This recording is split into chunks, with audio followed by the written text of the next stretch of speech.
If you've not already watched the video on how to calculate the area of squares and rectangles, then we suggest that you watch that video before watching this one. This video is based on an actual question from a state math exam. It's possible that you will also have a question like this one on your 5th grade state math exam. A prism and the net of the prism are shown. What is the surface area of the prism?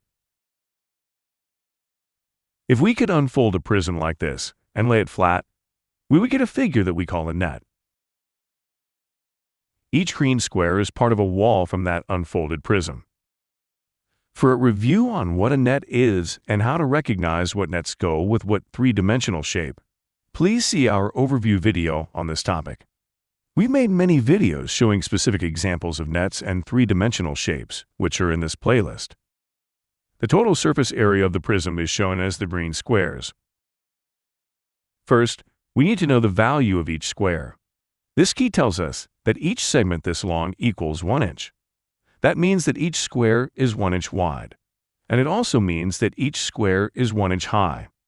That tells us that each square has an area of 1 square inch. So, the number of small squares equals the area in square inches.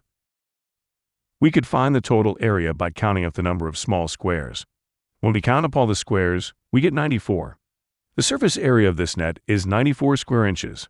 That tells us the surface area of the prism is 94 square inches. But 94 is a big number. We could make a mistake when counting that high. Another way to solve this problem is by doing multiplication and addition. Here's our strategy. To begin with, we'll break this single large area into a rectangle on the left and a square on the right. Next, we'll calculate the area of each shape. Finally, we'll add the area of the shapes together, which will give us the total area. Let's start with the rectangle on the left. We can find the base by counting up the number of squares in the horizontal direction. The rectangle on the left has a base of 5 inches. Likewise, we can find the height by counting the number of squares in the vertical direction. And we get a height of 9 inches. To calculate the area of a rectangle or square, we do 3 steps. Step 1. Write out the formula. Area equals the base times the height. Step 2. Substitute the words with numbers.